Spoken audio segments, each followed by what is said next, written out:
السلام علیکم ورحمۃ اللہ وبرکاتہ، نحمده ونصلی علی رسوله الکریم، اما بعد فاعوذ باللہ من الشیطان الرجیم، بسم اللہ الرحمن الرحیم، رب اشرح لی صدری ویسر لی امری واحلل عقدۃ من لسانی یفقهوا بالحق اذ قربا قربانا فتقبل من احدهما ولم يتقبل من الآخر قال لأقتلنك قال انما يتقبل الله من المتقين لئن بسطت الي يدك لتقتلني ما انا بباسط يدي اليك لأقتلك اني اخاف الله رب العالمين انی اريد ان تبوء بإثمی وإثمک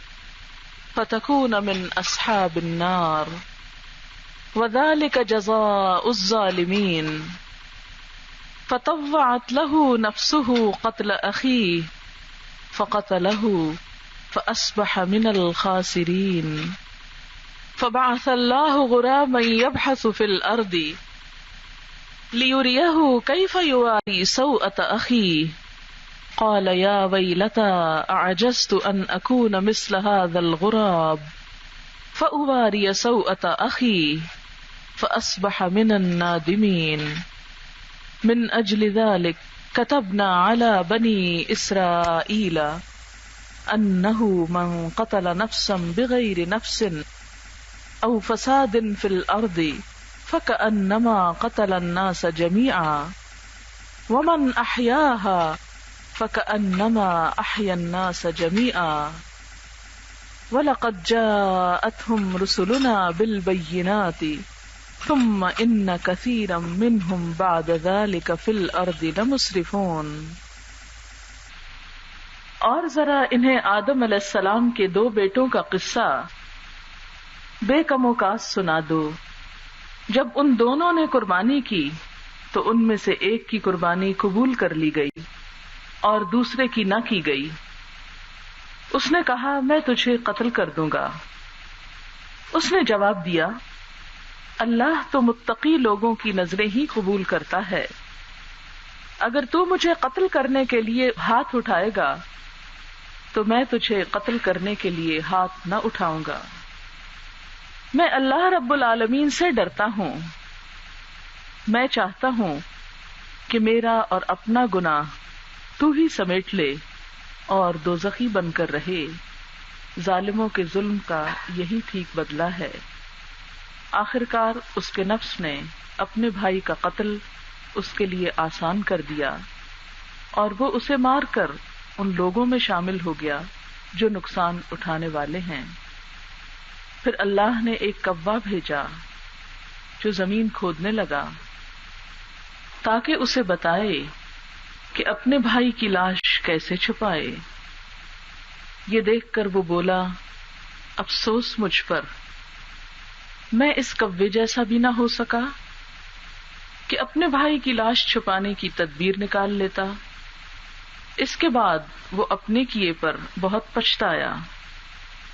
اس وجہ سے بنی اسرائیل پر ہم نے یہ فرمان لکھ دیا تھا کہ جس نے کسی انسان کو خون کے بدلے یا زمین میں فساد پھیلانے کے سوا کسی اور وجہ سے قتل کیا، اس نے گویا تمام انسانوں کو قتل کر دیا، اور جس نے کسی کی جان بچائی اس نے گویا تمام انسانوں کو زندگی بخش دی۔ مگر ان کا حال یہ ہے کہ ہمارے رسول پے در پے ان کے پاس کھلی کھلی ہدایات لے کر آئے، پھر بھی ان میں بکثرت لوگ زمین میں زیادتیاں کرنے والے ہیں۔ اس وقت میں نے آپ کے سامنے سورۃ المائدہ آیت نمبر 27 سے لے کر آیت نمبر 32 تک 5 آیات پڑھی ہیں اور ان کا ترجمہ بھی رکھا ہے۔ اس میں حضرت آدم علیہ السلام جو دنیا میں سب سے پہلے انسان تھے، ان کے 2 بیٹوں کا واقعہ بیان کیا جا رہا ہے۔ عموماً لوگ یہ کہتے ہیں کہ دنیا کہاں کو ترقی کر کے جا رہی ہے اور تم لوگ 1400 سال پرانی کتاب بیٹھ کے پڑھتے ہو. لوگ آگے کو جاتے ہیں، تم پیچھے کو جاتے ہو. بھلا آج اس دین کا کیا کام؟ آج تو دنیا اتنی ترقی کر چکی ہے کہ چاند مسخر کیے جانے کی سوچی جا رہی ہے. سپر کمپیوٹرز ایجاد ہو چکے ہیں اور دنیا کے سب رنگ ڈھنگ بدل گئے ہیں. دیے اور کینڈلز کی جگہ بڑے بڑے قمقموں نے لے لی ہے، اور تم 1400 سال پرانی کتاب پڑھنے میں لگے ہوئے ہو. لیکن کبھی ہم نے غور نہیں کیا کہ انسان کی ظاہری حالت تو بدل گئی، کیا اندر کا انسان بھی بدلا کہ نہیں؟ اندر کا انسان تو آج بھی وہیں کھڑا ہے جہاں سے انسانیت کی ابتدا ہوئی تھی. انسان کے اندر کے مسائل تو آج بھی وہی ہیں جو حضرت آدم علیہ السلام کے دور میں تھے. اگر وہاں حسد تھا، وہاں دوسروں کو برداشت کرنا نہ تھا، تو آج بھی انسان کا یہی مسئلہ ہے. آج بھی انسان حسد کر رہا ہے، آج بھی انسان قتل کر رہا ہے، آج بھی انسان بے صبری کا مظاہرہ کر رہا ہے. تو اگر اندر کا انسان نہیں بدلا اور اندر کے انسان کی اصلاح کے لیے وہی نسخہ جو پہلے دن ضروری تھا وہی آج بھی ضروری ہے، وہی آج بھی کارآمد ہے. اور ویسے تو قرآن پاک میں وہ تمام چیزیں بھی موجود ہیں جو آج کی سائنس ڈسکور کر رہی ہے. اس کتاب کے اندر زمین سے لے کر آسمان تک اور آسمان سے بھی بالا چیزوں کا ذکر ہے، اور زمین کے اندر کی چیزوں کا ذکر ہے، سمندروں کا ذکر ہے، ہواؤں اور کہکشاؤں کا ذکر ہے. وہ سب کچھ جسے آپ ماڈرن سائنس کا نام دیتے ہیں، ان تمام موضوعات سے یہ کتاب ڈیل کرتی ہے. یہ کتاب پرانی کتاب نہیں، موسٹ ماڈرن کتاب ہے، اور انسان کے لیے آج بھی اسی طرح ویلڈ ہے جس طرح پچھلے دور میں تھی. یہ واقعہ جو اس وقت میں نے آپ کے سامنے رکھا ہے، یہ ان بنیادی مسائل سے ڈیل کرتا ہے جو عام طور پر ہمارے معاشرے کے اندر پائے جاتے ہیں. قرآن کا مقصد معاشرے کی اصلاح ہے، اس بات کو میک شور کرنا کہ لوگ باہم امن سے رہیں، لوگوں کی زندگیوں میں خوشی آئے، سکون آئے، اطمینان آئے، امن آئے، ایک دوسرے کے لیے برداشت آئے، ایک دوسرے کی نعمت پر خوش ہونا آئے، ایک دوسرے کی خوشی میں شریک ہونا آئے، دوسرے کی نعمت دیکھ کر اس سے جلا نہ جائے، اس سے چھیننے کی کوشش نہ کی جائے، اس کے لیے برا نہ سوچا جائے، اس کے لیے اچھا سوچا جائے. جس طرح انسان اپنے جینے کے لیے جواز رکھتا ہے، ایسے ہی دوسروں کے جینے کے لیے بھی جواز رکھے. تو آئیے ہم دیکھتے ہیں کہ وہ کون سی چیزیں ہیں جو ایک انسانی معاشرے کو، ایک گھر کو پرسکون بناتی ہیں، خوشگوار بناتی ہیں. وہ کیا راز ہے، وہ کیا نقطہ ہے جس پر عمل کر کے ایک انسان حقیقی معنوں میں خوشحال زندگی بسر کر سکتا ہے. ہمارے ہاں عموماً یہ سمجھا جاتا ہے کہ خوشحالی کا راز زیادہ مال و دولت میں ہے، حالانکہ خوشحالی دل کی خوشحالی ہے، سکون دل کا سکون ہے. جب تک انسان کے اندر کے سمندر میں اطمینان نہیں، باہر کی چکا چوند انسان کو خوش نہیں کر سکتی. دنیا کی رونق انسان کے لیے ایک بہت بڑا دھوکہ ہے. وہ کیا چیز ہے جو انسان کو اندر سے پرسکون کر دیتی ہے، جو انسان کو دو عالم سے بیگانہ کر دیتی ہے؟ وہ کیا چیز ہے جس سے انسان حقیقی معنوں میں خوشحال ہو جاتا ہے؟ اس دنیا کی خوشیاں بھی ملتی ہیں اور آخرت کی خوشیاں بھی ملتی ہیں. تو آئیے دیکھتے ہیں کہ اس رکوع میں کیا بتایا گیا. ارشاد باری تعالیٰ ہے، اور ذرا انہیں آدم کے 2 بیٹوں کا قصہ بھی حق کے ساتھ سنا دو، سچا سچا بتا دو، بغیر کسی لاگ لپیٹ کے سنا دو۔ کیا تھا وہ قصہ؟ جب ان دونوں نے قربانی کی تو ان میں سے ایک کی قربانی قبول کر لی گئی اور دوسرے کی نہ کی گئی۔ آدم علیہ السلام کے 2 بیٹے جن کا نام حابیل اور قابیل تھا، ان میں سے حابیل بکریاں چراتا تھا جبکہ قابیل کا کام کھیتی باڑی تھا۔ کہا یہ جاتا ہے، بائبل کی روایت یہ ہے کہ یہ دونوں ایک لڑکی سے شادی کرنا چاہتے تھے۔ قرآن اس بارے میں خاموش ہے، یہ بائبل کا قصہ ہے اور سچ ہے یا نہیں، لیکن سبب یہ بتایا جاتا ہے کہ ایک لڑکی سے شادی کرنا چاہتے تھے تو فیصلہ نہیں ہو پا رہا تھا کہ کون زیادہ حقدار ہے۔ اس پر انہوں نے آپس میں طے کیا کہ ہم دونوں اللہ کی راہ میں ایک قربانی کرتے ہیں، تو جس کی قربانی قبول ہو گئی وہ گویا شادی کے قابل ہو گیا یا فیصلہ اس کے حق میں ہو جائے گا۔ اس دور میں قربانی کی قبولیت دنیا میں ہی پتہ چل جاتی تھی۔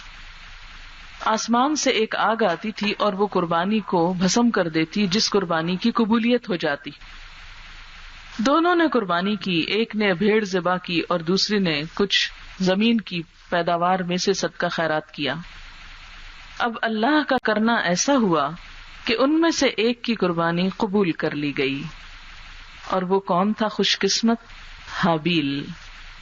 اذ قربا قربانا، جب دونوں نے ایک قربانی کی۔ قربانی کا لفظ قرب سے نکلا ہے۔ اللہ کی راہ میں قربانی کا مطلب یہ ہے کہ اپنا مال یا جان یا وقت یا کوئی پیاری چیز اللہ کی راہ میں خرچ کی جائے تاکہ ہمیں اللہ کا قرب نصیب ہو۔ انسان اللہ کے مقرب پسندیدہ بندوں میں شامل ہو جائے تاکہ بڑی بڑی اس پر عنایتیں ہوں۔ آپ دیکھیں کہ دنیا میں جب کوئی انسان کسی بڑے انسان کا مقرب ہوتا ہے تو بڑے انسان کو جو کچھ ملتا ہے وہ اس کے مقربین تک بھی جاتا ہے۔ مثلا ایک شخص جو کسی ایسے گھر میں کام کرتا ہے، نوکر ہے، خواہ وہ کک ہے یا ڈرائیور ہے، کہ جہاں رنگ رنگ کے کھانے پکتے ہیں، تو خواہ وہ اس کے لیے نہیں بھی پکتے لیکن گھر والوں کے لیے بھی پکتے ہیں تو بچا کھچا بھی ان کو جا ملتا ہے۔ تو کہنے کا مطلب یہ ہے کہ کچھ نہ کچھ وہاں تک بھی فیض پہنچ جاتا ہے۔ اسی طرح جو شخص کسی بڑے انسان کا مقرب ہوتا ہے، مثلا دنیا کے جو عہدے ہیں بڑے بڑے، کسی صدر کا یا وزیر اعظم کا، تو عموماً کیا ہوتا ہے کہ جب وہ ان نعمتوں میں سے کچھ حصہ پا لیتے ہیں جو ان بڑوں کے پاس ہوتی ہے۔ اسی طرح جو لوگ اللہ کے مقرب ہوتے ہیں، اللہ کے قریب ہوتے ہیں، وہ ان نعمتوں میں سے حصہ پاتے ہیں جو اللہ کے خاص بندوں کے لیے ہوتی ہیں۔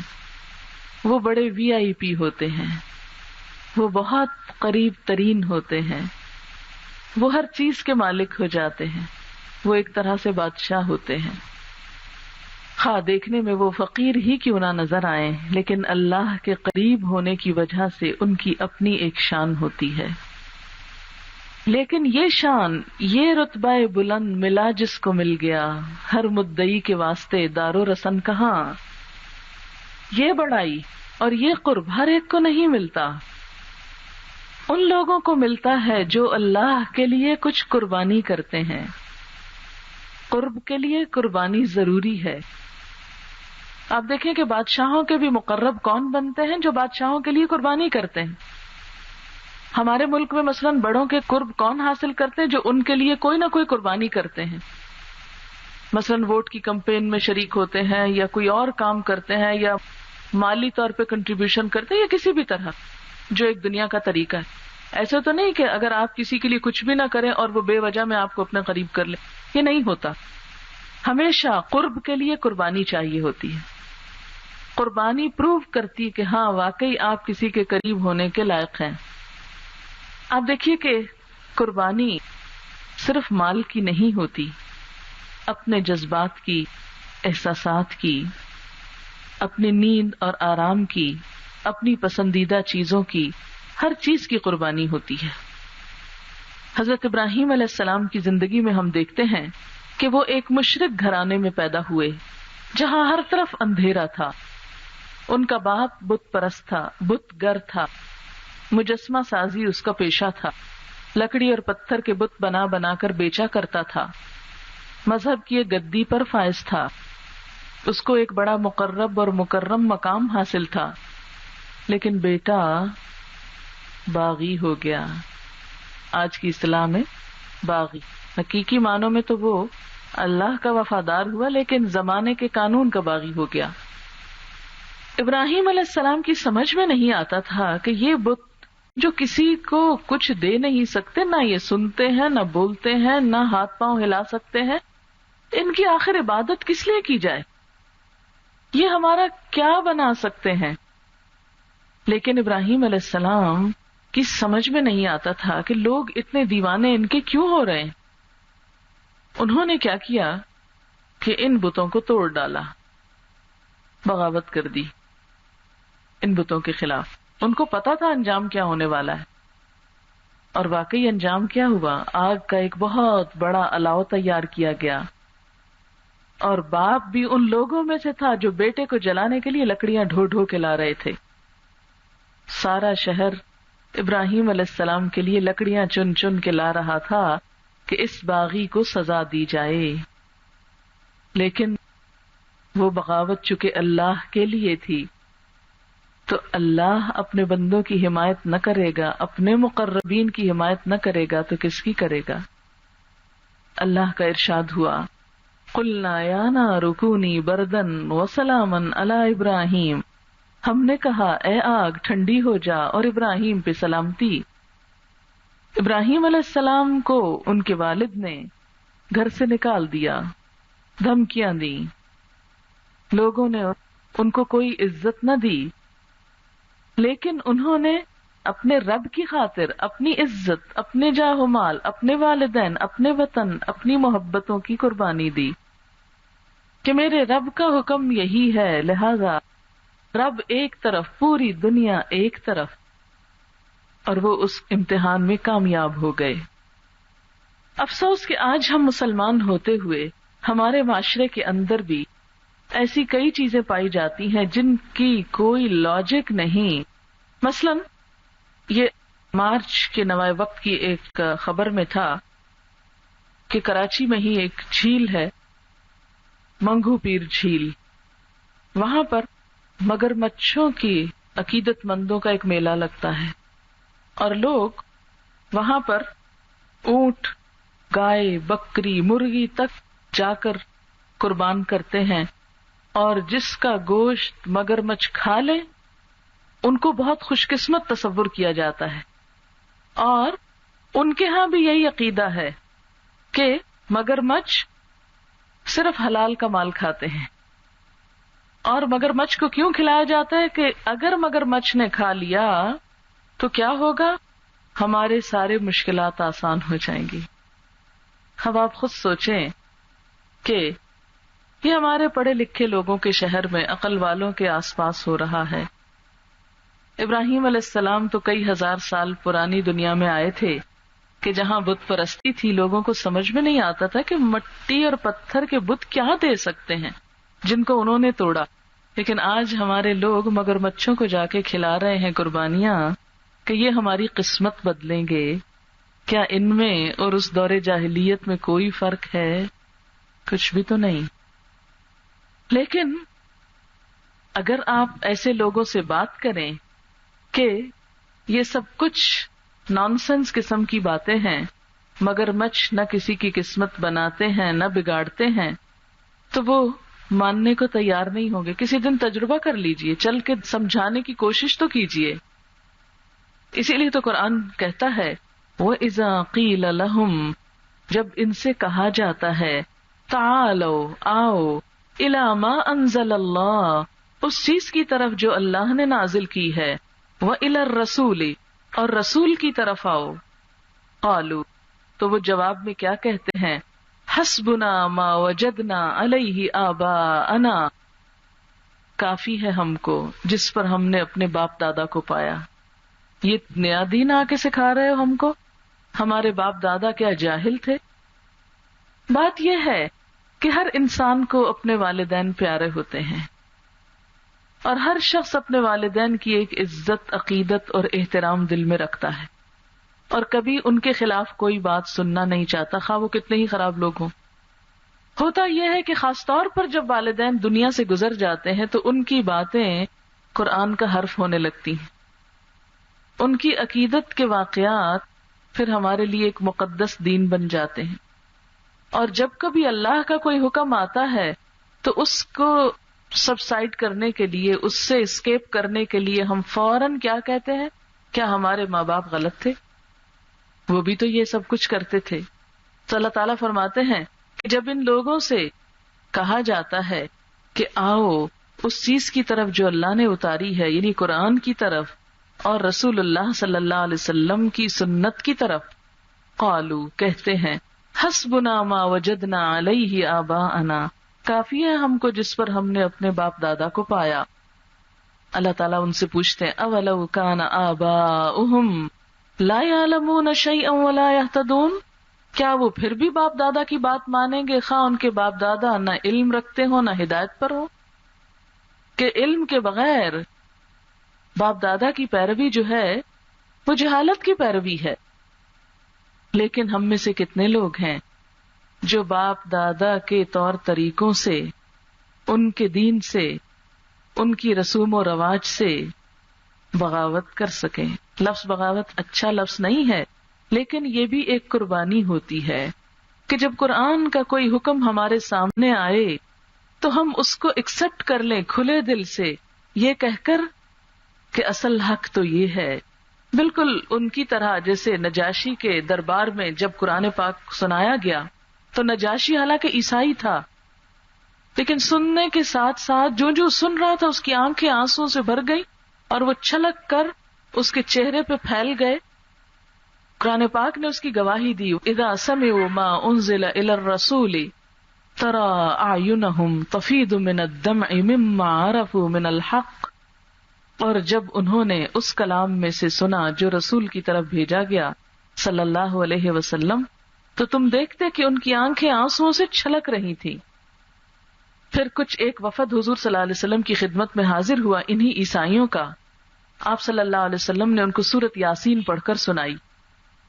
وہ سورت یاسین سنتے جاتے تھے اور روتے جاتے اور بیچ میں پکارتے جاتے، اے ہمارے رب، ہم نے حق کو سن لیا، ہم نے اس کو مان لیا، تو ہمارا نام گواہوں کے ساتھ لکھ لے.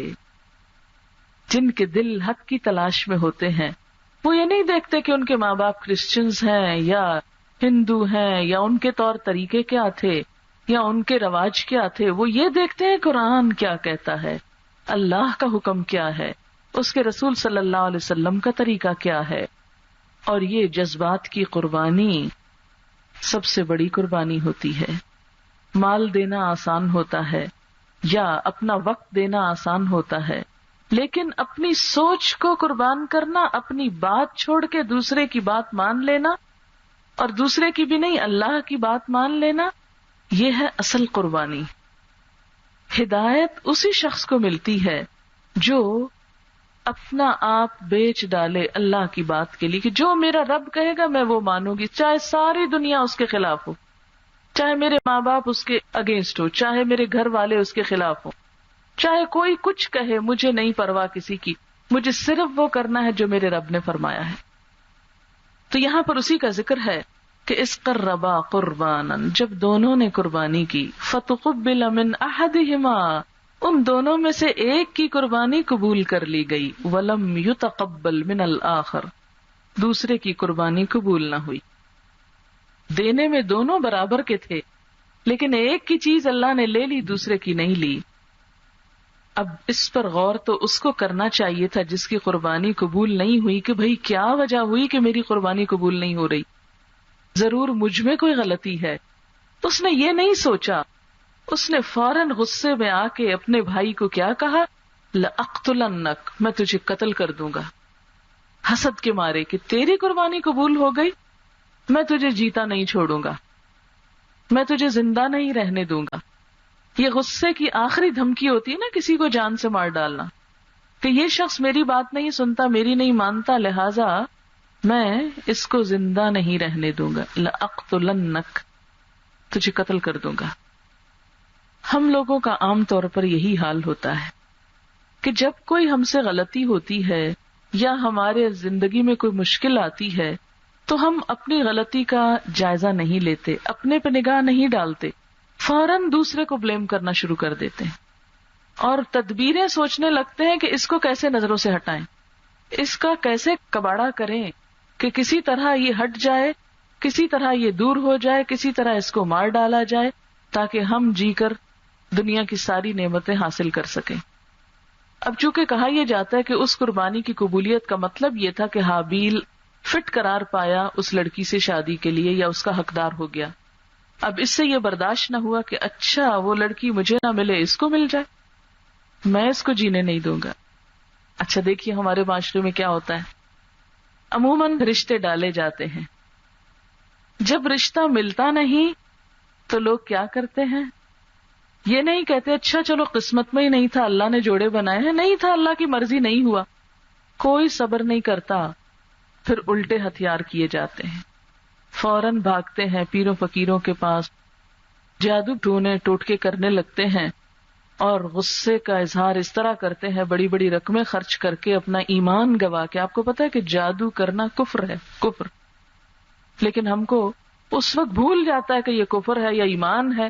ہم بھاگتے ہیں کہ کسی بھی پیر بابا کے پاس کہ فلاں نے مجھے رشتہ نہیں دیا, ایسا علاج کرو, ایسا کوئی کام بتاؤ کہ اس لڑکی کا جیتے جی رشتہ نہ ہو.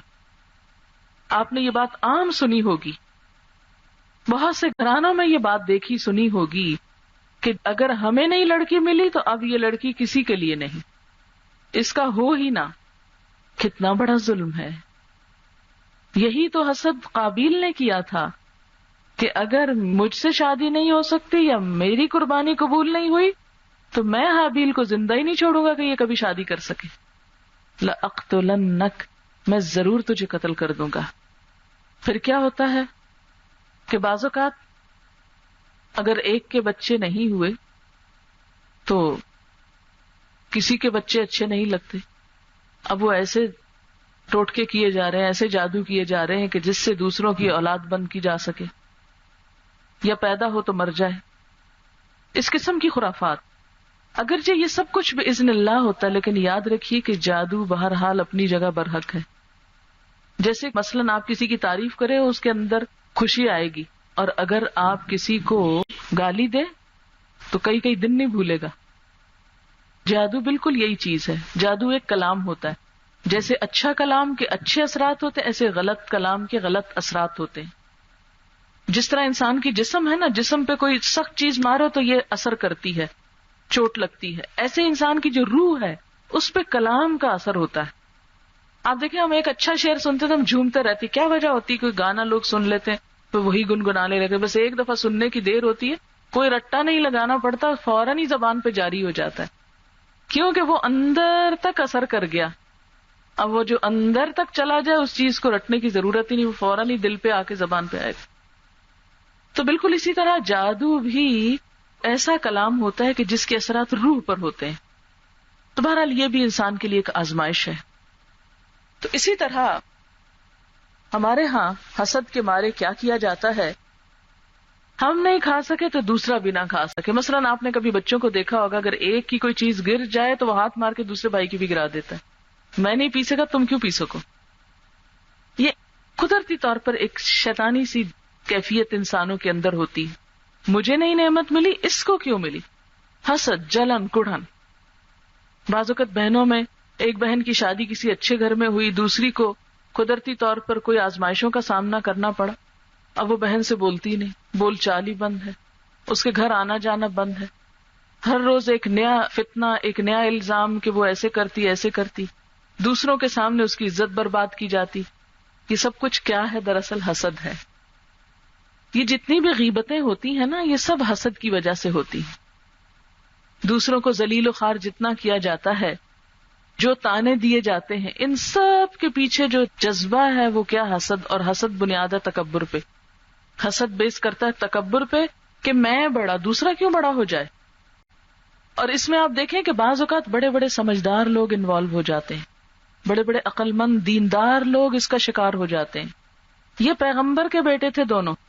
اچھا، یوسف علیہ السلام کے ساتھ جو کچھ ہوا وہ بھی تو سب پیغمبر کے بیٹے تھے، دیندار لوگ تھے، لیکن حسد میں آ کے اپنے ہی بھائی کو اٹھا کے جا کے کنویں میں پھینکا. باپ کو نظر ہی نہ آئے تاکہ باپ ہمارے لیے فارغ ہو جائے. باپ اس سے کیوں محبت کرتا ہے؟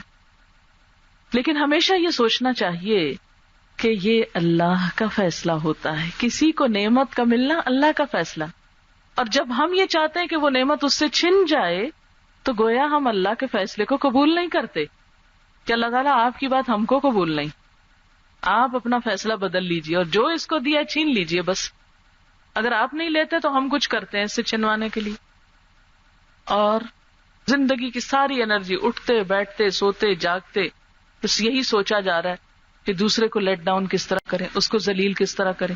لیکن کبھی حاسد نے یہ نہیں سوچا کہ دوسرے کو ذلیل کرتے کرتے وہ خود ہو جائے گا، دوسرے کا برا چاہتے چاہتے اس کا اپنا کباڑا ہو جائے گا. کیونکہ جو کسی کی دنیا برباد کرنے پہ تل جاتا ہے وہ اپنی آخرت کی قیمت پہ کرتا ہے، اپنی آخرت برباد کر کے کرتا ہے. یاد رکھیے کبھی بھی اگر ہم کسی کی دنیا کے پیچھے پڑ گئے کہ اس کو نعمت کیوں ملی، چھین لیں اس سے، اور اس کے لیے خواہ قتل کے منصوبے ہوں یا بدنامی کے یا الزام تراشی کے یا کچھ بھی، ان سب کی قیمت بڑی بھاری ہے، اور وہ کیا؟ آخرت کی ناکامی. پھر ہر ایسا غلط کام کرنے والا سوچ لے کہ وہ دوسرے کی تو دنیا خراب کر رہا ہے مگر اپنی آخرت برباد کر رہا ہے. قال لأقتلنک، قال بھائی نے سمجھایا، انما یتقبل اللہ من المتقین، کہ اللہ تو متقی لوگوں کی قربانی قبول کرتا ہے. یعنی اپنا جائزہ لو، اپنے اندر تقویٰ پیدا کرو تاکہ تمہاری بھی قبول ہو. وہ وجہ معلوم کرو کہ قربانی کیوں نہیں قبول ہوئی. لیکن عام طور پر ہم اپنی غلطی نہ دیکھتے ہیں، نہ دیکھنا چاہتے ہیں، نہ سمجھنا چاہتے ہیں، اور نہ ہی کسی کی نصیحت قبول کرنا چاہتے ہیں. لہذا تقویٰ کی طرف تو دھیان ہی نہیں جاتا. اللہ تقویٰ والوں کی قربانی قبول کرتا ہے. تقویٰ کیا ہوتا ہے؟ اللہ کے احساس کا نام، اللہ کی محبت، ہر کام اللہ کے لیے کرنا کہ اللہ راضی ہو جائے. لیکن افسوس کہ ہمارے ہاں اس بات کا دھیان کم ہی ہوتا ہے. نماز پڑھی جاتی ہے تو کتنے لوگ یہ سوچتے ہیں کہ ایسی نماز پڑھوں کہ اللہ کو پسند آ جائے. آپ دیکھیں کہ جب لوگوں کو کچھ پیش کرنا ہوتا ہے ہمیں کتنا فکر ہوتا ہے، اچھا ایسی ڈیکوریشن ہو کہ لوگوں کو پسند آ جائے، لوگ قبول کر لیں اس کو. یہ چیز ایسی نہ ہو، یہ ایسی نہ ہو. ایک پھول ڈیکوریٹ کرنے کے لیے کیسے کیسے فن ایجاد ہو گئے کہ لوگوں کی نگاہوں میں جچ سکیں. کھانا پیش کرنا ہو کیسے کیسے ٹرالی لگاتے ہیں، کہاں کہاں سے ٹرالیاں خرید کے لاتے ہیں، کہاں کہاں کے برتن خرید کے لاتے ہیں، لاکھوں کے سیٹ خرید کے لاتے ہیں. حالانکہ کیا ہے، برتن ہی ہے نا. وہ شیشے کی پلیٹ 2 روپے میں، 8 روپے 10 روپے میں مل جاتی ہے، اس میں بھی سرو ہو سکتا ہے. لیکن کیا وجہ کہ ہزاروں کی کراکری خریدتے ہیں؟ اس لیے کہ قبول ہو جائے، خوبصورت لگے، اچھی پریزنٹیشن ہو. کیسی کیسی کڑھائیاں، پینٹنگز، معلوم نہیں کیا کیا نئے سے نئے ڈیزائن ہوتے ہیں سرو کرنے کے. یہ جو 5 اسٹارز ہوٹل میں جا کے آپ اتنا بل پے کرتے ہیں وہ سارا کھانے کا تھوڑی ہوتا ہے، اس میں آدھا تو ڈیکوریشن کا ہوتا ہے. تو اللہ کے ہاں کسی کام کا محض کر لینا کافی نہیں ہے، اس کے لیے تقویٰ کی ڈیکوریشن ضروری ہے. اور تقویٰ اندر کی ڈیکوریشن کا نام ہے، دل کے خوبصورت احساس کا نام، اچھی نیت، اچھی قربانی، اور ہر کام محض اللہ کے لیے، کسی انسان کے لیے نہیں. یہ سب شرک میں آ جاتا ہے. ریاکاری، دکھاوا شرک ہے. آپ صلی اللہ علیہ وسلم نے فرمایا جس نے دکھاوے کی نماز پڑھی اس نے شرک کیا. خواہ وہ حرم کے اندر ہی جا کے کیوں نہیں پڑھ رہا، خانہ کعبہ کے اندر بیٹھ کے کیوں نہیں نماز پڑھا، اگر نماز اللہ کے لیے نہیں، لوگوں کو دکھانے کو ہے اور لوگوں کو بتانے اور اعلان کرنے کے لیے کہ ہم نے خانہ کعبہ کے بیچ میں جا کے نماز پڑھی تھی، کہ سب کو بتا دیں ہم کتنے خوش قسمت نیک لوگ ہیں، تو وہ بھی قبول نہیں اگر اللہ کے لیے نہیں. اور اگر اللہ کے لیے ہے تو کسی بیابان میں بھی پڑھ لیں، وہ بھی بہت اعلیٰ نماز ہوگی. وہ یہ نہیں دیکھتا کہ جگہ کون سی، وہ دیکھتا ہے کہ جو کرنے والا وہ کر کیا رہا ہے، وہ میرے لیے ہے کہ نہیں. اسی طرح مال خرچ کرنا، کوئی قربانی کرنا، سب اللہ کے لیے. اچھا، ہمارے ہاں بعض اوقات ایسے رواج بھی ہوتے ہیں کہ کچھ نظر و نیاز اللہ کی بجائے دوسروں کے لیے بھی ہم دینے لگتے ہیں، اور بزرگوں کے نام پر، بزرگان دین کے نام پہ بعض اوقات ہم صدقہ خیرات کرنے لگتے ہیں. حالانکہ ارشاد باری تعالیٰ ہے، قل ان صلاتی ونسکی ومحیای ومماتی للہ رب العالمین، کہہ دیجئے میری نماز، میری قربانی، میرا جینا، میرا مرنا اللہ رب العالمین کے لیے، اور بس، کسی اور کے لیے نہیں، کسی کی خوشی کے لیے نہیں، نہ کسی جیتے ہوئے کی نہ کسی مرے ہوئے کی. کیونکہ کوئی کام جو انسانوں کی خوشی کے لیے ہو اور اس میں اللہ کی رضا نہ ہو وہ قبول نہیں ہوتا، کیونکہ جب بدلہ اللہ سے لینا ہے تو رضا بھی اس کی چاہیے. پھر اس نے کہا لَئِن بَسَطتَ إِلَيَّ يَدَكَ، اگر تو نے اپنا ہاتھ میری طرف بڑھایا، لِتَقْتُلَنِي، کہ تو مجھے قتل کر دے، مَا أَنَا بِبَاسِطٍ يَدِيَ إِلَيْكَ، میں اپنا ہاتھ تیری طرف نہیں بڑھاؤں گا، لِأَقْتُلَكَ، کہ میں تجھ کو قتل کروں. تو مجھے مارنا چاہے تو مارے، لیکن میں نہیں مارنا چاہتا تجھ کو. کیوں؟ اس لیے کہ نبی صلی اللہ علیہ وسلم نے فرمایا کہ قاتل اور مقتول دونوں جہنم میں جائیں گے. لوگوں نے پوچھا یا رسول اللہ صلی اللہ علیہ وسلم، قاتل کی تو سمجھ میں آتی، مقتول کیوں دوزخ میں جائے گا؟ فرمایا اس لیے کہ اس کی بھی نیت قتل کرنے کی تھی، وہ بھی ہتھیار لے کے آیا تھا، اس کا چل نہیں سکا. بس اگر اس کا چل جاتا تو وہ قاتل ہوتا. تو وہ جو اس کی نیت تھی قتل کرنے کی، اس وجہ سے وہ بھی اسی کے ساتھ جس نے قتل کر دیا. تو اس لیے یہ کہتا ہے کہ میں نہیں قتل کروں گا، میں نہیں آگے بڑھوں گا. یہی اصل تقویٰ ہے کہ کوئی ہمارے ساتھ غلط کرے تو ہم جواب میں غلط نہ کریں. کیونکہ عموماً ہمارا دل کب ٹھنڈا ہوتا ہے کہ اگر کسی نے ہم کو گالی دی تو ہم بھی گالی بولیں. جب تک گالی بولیں گے نہیں اس وقت تک بدلہ کہاں سے ہو سکتا ہے؟ نہیں، گالی نہیں بولنی، اس لیے کہ گالی بولنے سے ہماری زبان گندی ہو جائے گی، ہمارا نامہ اعمال سیاہ ہوگا. ہم بھی اسی لیول پہ آ گئے نا. ابھی تو ہم اس کو برا کہہ رہے تھے اور خود بھی وہی کچھ کر لیا، پھر فرق کیا رہ گیا؟ تو تقویٰ کیا ہے کہ برا کرنے والے کے لیول پہ نہیں آنا. انی اخاف اللہ رب العالمین، میں ڈرتا ہوں اللہ رب العالمین سے. انی ارید، میں تو چاہتا ہوں، ان تبوء باسمی و اسمک، کہ تو میرے اور اپنے گناہ کے ساتھ پلٹے. میرا حصے کا گناہ جو میں قتل کا ارادہ کروں وہ بھی تیرے سر پہ جائے. فتکون من اصحاب النار، تو دوزخ والوں میں شامل ہو جائے. اس کا یہ مطلب نہیں تھا کہ وہ بد دعا دے رہا تھا، کچھ وہ اس کو جھنجھوڑ رہا تھا. دیکھو بھائی، اگر تو نے قتل کر دیا مجھ کو تو قاتل کی جزا تو دوزخ ہے، آگ ہے.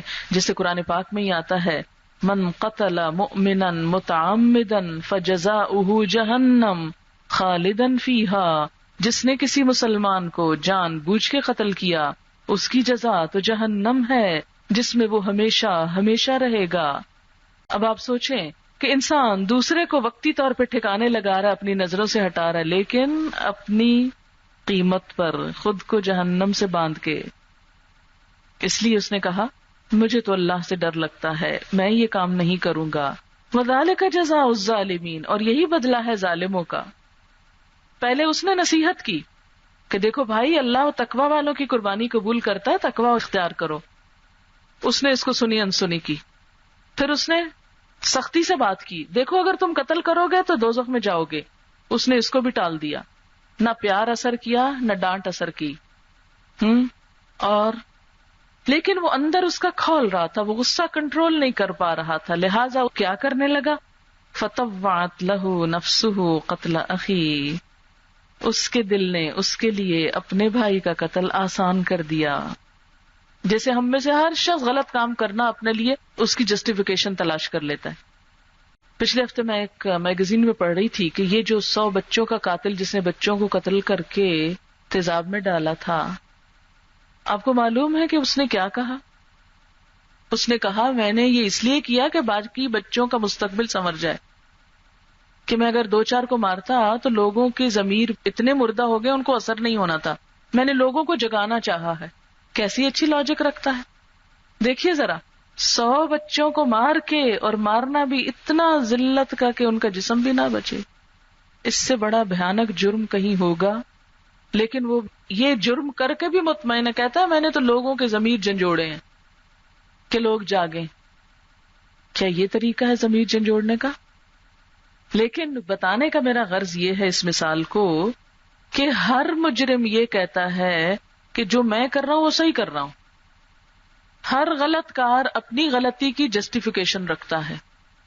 مثلاً آپ نے دیکھا ہوگا کہ جو لوگ نماز نہیں پڑھتے، اگر ان کو کہا جائے بھائی نماز پڑھا کرو، پہلا حساب نماز کا ہے، تو وہ فوراً کہیں گے ہاں دیکھیں بڑے نماز پڑھنے والے کیسی کیسی رشوتیں لیتے دیتے، ہاں دیکھے ہیں اتنا فراڈ کرتے ہیں، ایسی نمازوں کے بغیر بھی اچھے ہم. فوراً وہ دوسروں کی غلطی پکڑیں گے، فوراً دوسروں پہ انگلی اٹھائیں گے. یہ نہیں کہیں گے کہ ہم غلط ہیں ہم ٹھیک ہو جائیں. یعنی ہونا تو یہ چاہیے کہ آپ نماز بھی پڑھیں اور وہ غلط کام نہ کریں، لیکن کہیں یہ ہمیں جواز نہیں ملتا کہ کسی کی غلطی کی وجہ سے ہم بھی غلطی شروع کر دیں، غلطی کا عذر ڈھونڈ کر اس کے سہارے خود غلط کر لیں، کیونکہ ہر انسان کا حساب الگ الگ ہوگا. قرآن پاک میں آتا ہے وَلَقَدْ جِئْتُمُونَا فُرَادًا كَمَا خَلَقْنَاكُمْ أَوَّلَ مَرَّةٍ، ہم تم کو اکیلے لے آئے ایک ایک. وَيَأْتِينَا فَرْدًا، ہر شخص ہمارے پاس اکیلا آئے گا. ہر ایک نے اللہ کو تنہا اپنا حساب دینا ہے اور دوسرے لوگ سب بھاگ جائیں گے.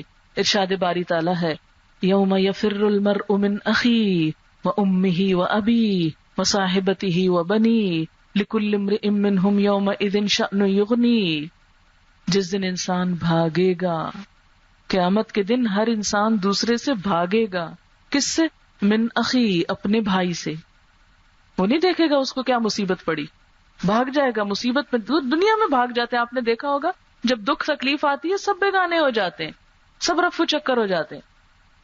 یوم یفر المرء من اخی، اپنے بھائی سے، وامہ، اپنی ماں کو چھوڑ جائے گا، وابی، اپنے باپ کو، وصاحبتہ، اپنی بیوی کو، وبنی، اپنے بیٹے کو. یہ قریب ترین 5 رشتے انسان ان سے بھی بھاگے گا. مجھے یہ نظر ہی نہ آئے کہ کہیں مجھ سے میرا عمل نہ مانگ لیں. اسے دنیا میں اگر ایک شخص کا لاش ہو جائے تو وہ کیا کرتا ہے، سب اس سے بھاگنے لگتے ہیں کہ یہ اب ہم سے قرضہ مانگے گا، یہ ہم سے مدد چاہے گا. فقیر کو دیکھتے ہی سب نظریں نہیں ملاتے، اس سے ادھر ادھر ہونے لگتے ہیں کہ یہ ہم سے مانگ نہ لے، اس کو دیکھتے ہی نہیں. قیامت کے دن بھی انسان یہی کرے گا. جو فقیر ہوگا اس سے سب بھاگ جائیں گے اور دوستی صرف اللہ والوں کی رہ جائے گی. وہ عرش الہی کے سائے تلے اکٹھے بیٹھے ہوں گے، نور کے ممبروں پر، موتیوں کے ممبروں پر. انبیاء اور شہداء ان پہ رشک کریں گے. یہ کون خوش قسمت ہے؟ بتایا جائے گا یہ اللہ کی خاطر آپس میں محبت کرنے والے تھے. دنیا کی کوئی غرض بیچ میں شامل نہ تھی، کوئی لالچ نہ تھا ان کو، صرف اللہ کے نام پہ جمع تھے. تو بات یہ ہے کہ قیامت کے دن تو ہر انسان کا حساب الگ ہے، لہذا ہر ایک کو اپنی سوچنی چاہیے. یہ نہیں سوچنا چاہیے کہ دنیا اتنا غلط کر رہی ہے آج کے دور، یہ کوئی دور ہے نیکی کرنے کا. آپ دیکھیں لوگ کتنے مزے سے کہتے ہیں یہ کوئی زمانہ ہے سچ بولنے کا. آج کون سچ بولتا ہے؟ نہیں، زمانہ کیا چیز ہے، وہ تو خدا آپ نے بنا لیا. اللہ نے سچائی کو بنیادی اصول رکھا. ساری دنیا بھی جھوٹ بولے تو آپ کے جھوٹ کی معافی اس لیے نہیں ہو جائے گی کہ باقی بھی جھوٹ بولتے تھے اس لیے آپ کو معاف کیا جائے. ہر ایک سے الگ پوچھا جائے گا کہ تم نے کیوں بولا تھا. فطوعت له نفسه قتل اخی، آہستہ آہستہ دلیلیں تاویلیں بہانے کر کر کے اس کے دل نے قتل کرنا اس کے لیے بالکل درست قرار دے دیا. بالکل ٹھیک کرو قتل. بالکل اسی طرح جیسے ہم میں سے کسی انسان کو اس کا نفس گناہ پر تسلیاں دے دے کے آمادہ کر دے. نہیں کوئی فرق نہیں پڑتا، ایک ہی دفعہ تو چک کے تو دیکھو کیا ہو جاتا ہے، کچھ نہیں بگڑتا. ساری دنیا یہ کر رہی، تم کو انوکھے تھوڑی ہو. فقتلہ، اس کو قتل کر بیٹھا. فاصبح من الخاسرین، قتل کرتے ہی وہ نقصان اٹھانے والوں میں شامل ہو گیا. کیا نقصان؟ فوری طور پہ دنیا کا نقصان. کیا ہوا؟ اس کو اتنا نہیں پتا تھا کہ بھائی کی لاش کیسے چھپائے. بھائی مرا پڑا ہے، وہ ندامت اٹھ رہی ہے، دیکھ دیکھ کے گناہ دل پہ چرکے لگ رہے ہیں. یہ نہیں پتا اب اس کو چھپائے کیسے. جرم کو انسان کر کے فوراً چھپانا چاہتا ہے, فوراً صفائی پیش کرتا ہے. اب صفائی کیسے پیش کرے کہ شہادت سامنے ہے. اس سے پہلے دنیا میں ابھی نہ کوئی انسان مرا تھا نہ قتل ہوا تھا. اتنا ارلی سٹیج کا جرم ہے یہ قتل, پہلا جرم. فبعث اللہ غرابا, اللہ نے ایک کوا بھیجا, یبحث فی الارض, جو زمین میں کھود رہا تھا, لیریہ, تاکہ اس کو دکھائے, کیف یواری سوءۃ اخی, کیسے چھپائے اپنے بھائی کی لاش. کوے نے آ کے سکھایا. انسان جب جرم کرتا ہے تو جانور سے بھی نیچے گر جاتا ہے. قال, بولا, یا ویلتا, ہائے افسوس مجھ پر. سخت ندامت آ گئی دل پہ. آپ دیکھیں کہ بعض اوقات انسان کو غصہ آتا ہے نا, غصے میں اول پھول بکنے لگتا ہے. جب دل ٹھنڈا ہو جاتا پھر کہتا ہے نہیں کہتا یہ میں نے کیوں کہہ دیا, کیا حاصل ہوا کہہ کے. سخت دل میں کڑھن اور ندامت آتی. بار بار پھر انسان سوچتا ہے کہ کیا کہہ دیا میں نے. ضمیر ملامت کرتا ہے نا انسان کا. اب اس کا بھی ضمیر ملامت کر رہا ہے. اعجزت ان اکون مثل هذا الغراب, میں جو اتنا بڑا بنتا تھا میں تو اس کوے جیسا بھی نہیں, کہ جس کو یہ سمجھ ہے کہ لاش کیسے چھپاتے ہیں. یعنی دیکھیں نا, ایک انسان تکبر کی وجہ سے حسد کرتا ہے, اپنے آپ کو بڑی چیز سمجھتا ہے, اس لیے وہ کسی کو آگے بڑھنے دیکھنا نہیں چاہتا. مجھ سے آگے کوئی بڑھ جائے, یہ نہیں ہو سکتا. سخت خرابی ہے انسان کی ہے. اچھا, اب اس کو خود ہی ندامت ہوئی, میں تو اپنے آپ کو بڑی شے سمجھتا تھا, میرے اندر تو کوے جتنی عقل نہیں. کوے کو پتا ہے لاش کیسے چھپائی جاتی, میں تو یہ بھی نہ چھپا سکا. فأواری سوءۃ اخی, میں اپنے بھائی کی لاش چھپاتا. فاصبح من النادمین, تو ندامت اٹھانے والوں میں شامل ہو گیا. سخت ندامت. کہتے ہیں کہ اس کے بعد اٹھ نہیں سکا, اتنا ڈپریشن اس پہ آیا کہ اٹھنے کے قابل نہ رہا, اتنا سخت اس کو دھچکا لگا, اور اسی حال میں خود بھی مر گیا. توبہ کی توفیق بھی نہ ہوئی. اور بعض جرم اتنے بھیانک ہوتے ہیں کہ انسان جب کر بیٹھتا ہے تو اس کے نتیجے میں سخت ڈپریشن کا شکار ہوتا ہے. ضمیر اس کو چین نہیں لینے دیتا, اور جب بے چینیوں کے دورے اٹھتے ہیں تو اللہ کی طرف ذکر کرنے اور اللہ کی طرف مائل ہونے, نماز تک پڑھنے کو دل نہیں چاہتا پھر انسان کا, ایسا بے ہمت ہو جاتا ہے. فأصبح من النادمین. من اجل ذالک, اس وجہ سے, اس گناہ کی وجہ سے, کتبنا علی بنی اسرائیل, بنی اسرائیل کو ہم نے لکھ دیا, انہ من قتل نفسا بغیر نفس, جس نے کسی انسان کو بے وجہ قتل کیا, او فساد فی الارض, یا فساد پھیلانے کے سوا کسی اور وجہ سے قتل کیا, فکأنما قتل الناس جمیعا, گویا اس نے ساری انسانیت کو قتل کر دیا. اللہ کے نزدیک ایک انسان کا قتل ساری دنیا کے قتل کے برابر ہے. کیوں؟ اس لیے کہ ایک انسان کی حرمت سب کی حرمت کے برابر ہے. جینے کا حق سب کو ہے, اس میں سب برابر ہیں. یہ اتنا بڑا جرم ہے. ومن احیاها, اور جس نے اس کو زندہ کیا, فکأنما احیا الناس جميعا, گویا اس نے سب کو زندہ کر دیا. ایک انسان کی زندگی بچانا, ایک انسان کے لیے زندگی بچانے کا سامان کرنا, اتنی بڑی نیکی. وَلَقَدْ جَاءَتْهُمْ رُسُلُنَا بِالْبَيِّنَاتِ, ہمارے رسول ان کے پاس کھلی نشانیاں لائے, لیکن انہوں نے نشانیوں کو قبول نہ کیا. ثُمَّ إِنَّ كَثِيرًا مِّنْهُمْ بَعْدَ ذَلِكَ فِي الْأَرْضِ لَمُسْرِفُونَ, تو بے شک ان میں سے اکثر لوگ زمین میں بکثرت زیادتیاں کرنے والے ہیں. اس سے پتہ کیا چلتا ہے کہ جو انسان کسی برائی کی ابتدا کرتا ہے, کسی گناہ کا آغاز کرتا ہے, اس کو ان سب لوگوں کے جرم کی سزا بھی ملتی ہے جو غلط کام کو رواج دیتا ہے. یعنی یہ بالکل ایسے ہی ہے جیسے ایک ڈرائیور غلط رستے پہ لے جا رہا ہے تو جتنی بس اس کے پیچھے بیٹھی ہوئی ہے وہ سب غلط رستے پہ جائیں گے. وہ کہیں اور تو نہیں جا سکتے نا, وہ وہیں جائیں گے جہاں. مثلاً آپ نے دیکھا ہوگا کہ جب طیارے کڈنیپ ہوتے ہیں تو اس وقت کیا ہوتا ہے کہ پائلٹ کو مجبور کر دیا جاتا ہے کہ یہاں نہیں یہاں لے چلو. اب وہ جا تو پائلٹ رہا ہوتا ہے لیکن جو پیچھے دنیا بیٹھی وہ سب بھی وہاں پہنچ رہے ہوتے ہیں. بالکل اسی طرح جب ایک شخص ایک معاشرے کے اندر ایک غلط کام کرتا ہے, اسے دیکھ کے جتنے غلط کام کرنے والے ہوتے ہیں ان سب کو جو سزا ملنے والی ہے اس کا ایک حصہ اس پائلٹ یا اس ڈرائیور کو بھی ملے گا جس نے ایک گناہ کا آغاز کیا اور سب کو اس طرف لے گیا، جس نے ایک لال جھنڈی دکھائی اور سب کو اکٹھا کر لیا. تو جو لوگ اس جھنڈے کے نیچے جمع ہوئے وہی کرائم کیا انہوں نے بھی، تو وہ اس کی سزا وہ جھنڈا اٹھانے والے کے پلے میں بھی پڑے گی. وہ صرف اپنی سزا کے ساتھ نہیں جائے گا جہنم میں، سب کا گناہ کا بوجھ بھی اٹھا کے جائے گا.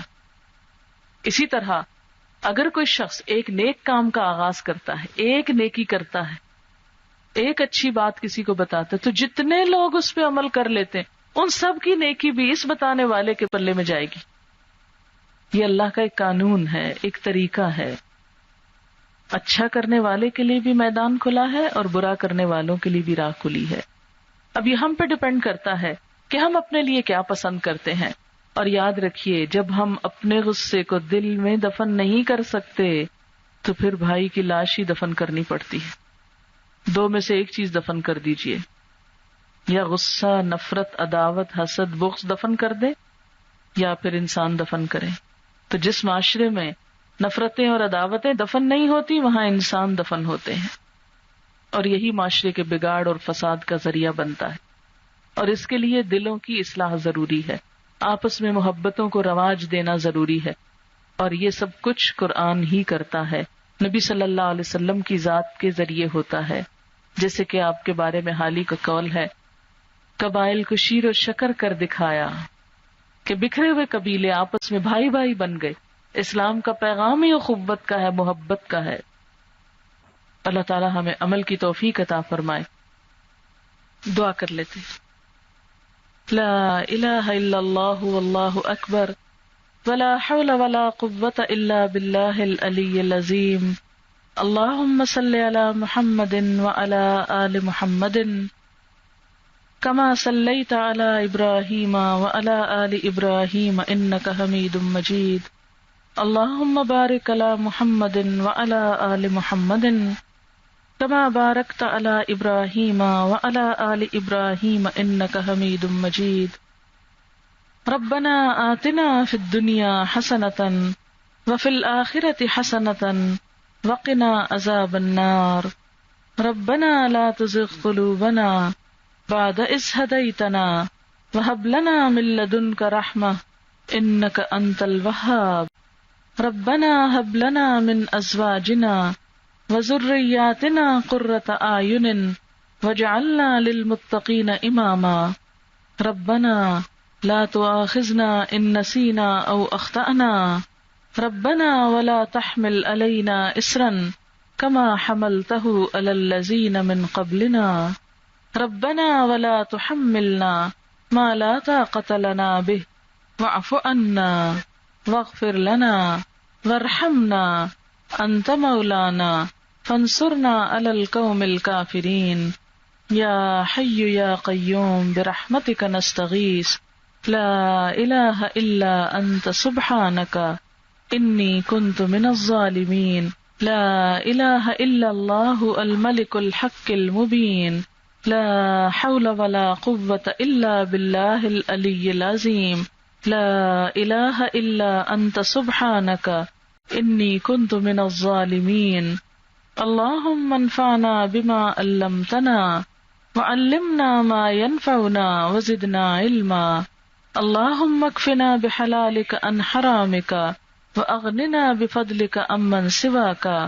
اللہم انا نسألک الہدى والتقى والعفاف والغنى. اللہم انا نعوذ بک من جہد البلاء ودرک الشقاء وسوء القضاء وشماتة الأعداء. اللہم انا نعوذ بک من منکرات الاخلاق والاعمال والاہواء والادواء. اللہم انا نعوذ بک من زوال نعمتک وتحول عافیتک وفجاءة نقمتک ومن جمیع سخطک. اللہم طہر قلوبنا من النفاق وآمالنا من الرياء وألسنتنا من الكذب وأعيننا من الخيانة فإنك تعلم خائنة الأعين وما تخفي الصدور. لا حول ولا قوة إلا بالله العلي العظيم. یا اللہ پاک جو کچھ ہم نے پڑھا ہے تو اسے قبول فرما، اگر کوئی بات تیری ناپسند کی ہو تو ہم سے درگزر فرما۔ یا اللہ اس مجلس کے منعقد کروانے والوں کو اس کی بہترین جزا عطا فرما، ان کے گھر پر اپنی خیر و برکت نازل فرما۔ یا رب العالمین ان کی تمام مشکلات کو آسان کر دے، ان کے بچوں کو ان کی آنکھوں کی ٹھنڈک بنا دے۔ یا رب العالمین جتنے بھی حاضرین مجلس ہیں ان کے دلوں میں جو نیک دعائیں اور تمنائیں ہیں اللہ ان کو پورا فرما۔ یا اللہ تو ہمیں ہر مصیبت، ہر آفت، ہر تکلیف اور ہر دکھ سے بچائے رکھنا، اور ہم کو ہر مصیبت سے عافیت میں رکھنا۔ یا رب العالمین جو بچے بیمار ہیں ان کو صحت عطا فرما۔ یا اللہ جو دکھی ہیں ان کے دکھ دور فرما۔ یا اللہ جتنے بھی لوگ اس مجلس میں حاضر ہیں ان کے دلوں میں جو جو دعائیں ہیں، جو نیک تمنائیں ہیں تو ان کو پورا فرما۔ یا اللہ جو کچھ ہم نے سنا ہے ہمیں عمل کرنے والا بنا، ہمارے اخلاق کو سنوار دے، ہمارے اعمال کو سنوار دے، ہماری آخرت کو سنوار دے۔ یا اللہ تو ہمیں بہترین مددگار عطا فرما۔ یا اللہ تو اپنے دین کے کام کو ہم سے لے لے، تو ہمیں اس کام کے لیے چن لے۔ یا اللہ ہماری کوششوں کو قبول کر لے۔ یا اللہ تو ہمیں ہدایت کے رستے پہ قائم رکھنا، ہمیں اس رستے پر قائم رکھنا جس سے تو راضی ہو جائے، ہماری غلطیوں کو ہم کو دکھا دے اور ہمیں اپنی غلطیوں کو دور کرنے کی توفیق عطا کر۔ اللہ ہمیں اپنا قرب نصیب فرما، اپنی راہ میں قربانیوں کی توفیق عطا فرما۔ یا اللہ ہماری توبہ کو قبول فرما۔ یا اللہ ہمارے والدین پر اپنی رحمت فرما، ان کے درجات بلند فرما، ان کے صغیرہ کبیرہ گناہوں کو معاف کر دے، ان کی ساری مشکلات آسان کر دے۔ ہمارے عزیزوں، دوستوں، رشتہ داروں، بہن بھائیوں، سب جاننے والوں کے اوپر اپنی رحمتیں نچھاور فرما، ان کے دلوں کی دعائیں قبول فرما۔ یا اللہ جنہوں نے اس مجلس کا اہتمام کیا ہے انہیں اس کا بھرپور صلہ عطا فرما، اور ان کی تمام حاجتوں کو، دعاؤں کو پورا فرما۔